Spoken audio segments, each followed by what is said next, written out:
The impression that I've got of a typical day in the life of a cybersecurity specialist such as yourself, Dan, is that you deal with an ever increasing amount of data, and you're writing rules in Curator to filter the output of that data and determine what data is important, what data isn't important.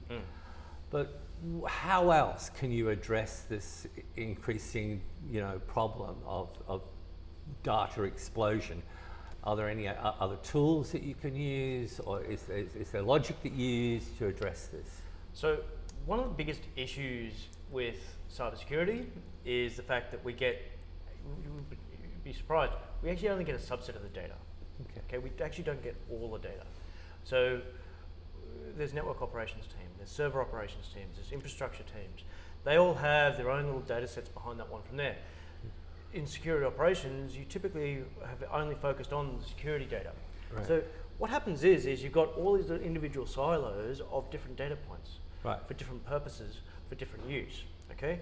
And the problem is with that environment itself is the fact that when a security incident occurs, it may not be a security incident, okay? Because even though you're seeing an incident on your side of things, infrastructure team sees it from a different perspective, okay? When it comes to data management itself, is security operations needs to see more, okay? Often what has always been the limiter when it comes to that type of stuff has been the fact that the SIEM platform always has a data limit or an EPS limit or a whatever type of limit in that circumstance to get that information in, okay? And so therefore security professionals have to make assumptions all the time on whether something's working the right way or not, okay? With what we're doing with IBM's doing with Cloud Pak for Security is a good example. They're removing that EPS limit, okay? They're removing the need to filter that information from infrastructure, from network ops, from your server teams, or applications teams even. They're just saying, send it in, okay? Right. What that does is that now that we've got more data available to us, it makes it easier for us to identify when a key concern actually occurs, and whether there's any ramification associated with it from there, or whether it's something we can just ignore. So the way you determine whether an incident or an action is something to be concerned about is through writing rules. Is that correct?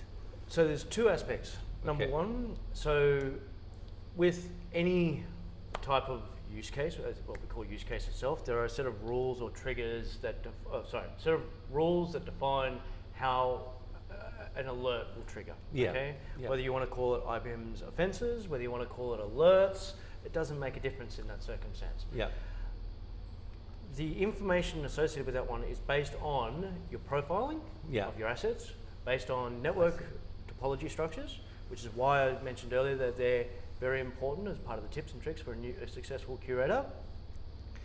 If you have them set up right, okay, you're now looking at what's acceptable behavior. Okay? And once you've got an understanding of what's acceptable behavior, you can go yes, no. Okay? And that's in essence what you're doing. If the answer is no, you build a rule. If the answer is acceptable behavior, okay, you still log it, you still have it available so that if you need to refer back to it later, that's fine. So it's quite a dynamic there, because presumably these rules need to change. What acceptable behavior one day might not be acceptable behavior the next day. That's correct. That's a dynamic there. So the task of managing rules in your curator environment is critical. It's a two-step process. Okay. Number one is you can create a rule, it triggers. Okay. Let me give you an example. Okay. I was asked recently to build a rule where a customer wanted to actually understand when a service account is used outside of the whitelisted applications that those service accounts are associated to. Okay? They wanted to know whether they're administrators, they're local users, or anything else that was using these service accounts to actually log into systems itself. Because that's a policy violation from their side of things. Service accounts are service accounts. They don't have as many security controls behind that one from authentication perspective. So they wanted to see whether there's anything wrong with that one. Okay.